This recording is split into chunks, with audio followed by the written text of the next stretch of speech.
La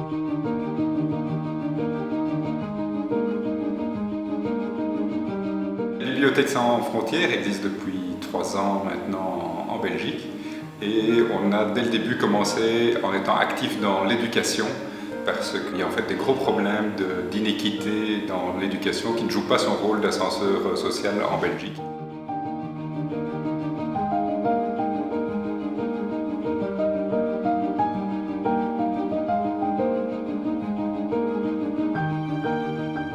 Bibliothèque sans frontières est le partenaire de Khan Academy pour la francophonie depuis 2014. On l'adapte pour un contexte francophone.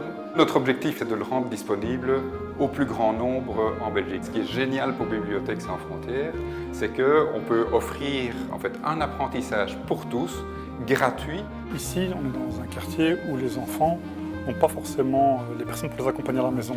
C'est des enfants qui ont des parents qui souvent n'ont pas les codes de l'école. Et la Khan Academy, c'est un outil pour nous qui permet aux enfants de travailler de façon plus autonome et à leur rythme. Et on a vu les bénéfices.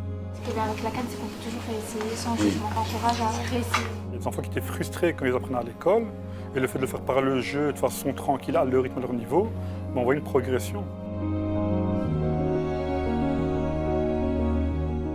Les cyberhéros, donc c'est un programme sur tout ce qui est sécurité et citoyenneté en ligne, donc comment protéger les enfants des dangers d'Internet.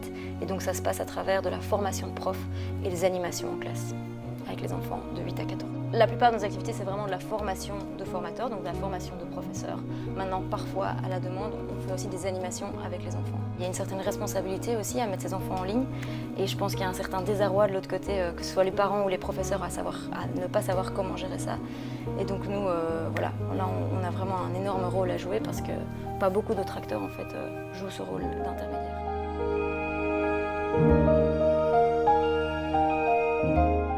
Voyageuse du numérique, généralement c'est une séance de 10 ateliers pour les femmes de plus de 55 ans pour leur apprendre à se servir d'un ordinateur et d'Internet. La réduction de la fracture numérique, c'est essentiel vu qu'en 2022, tout sera numérisé. Donc il faut tous qu'on arrive à faire tout ça tout seul. Ça fait plus d'1 an que je cherche ça. Et ben, Je ne sais pas où aller. Une minute, c'est fait. Les enfants n'ont pas le temps. Oh, merci. C'est très gai, c'est très convivial. Et en plus, on a un prof qui s'occupe très bien de nous. Je pense que l'autonomie, c'est la clé numéro 1 pour réduire la fracture du numérique. On ne fait pas que former, on autonomise les gens. Je pense qu'on a encore beaucoup de choses à faire en Belgique.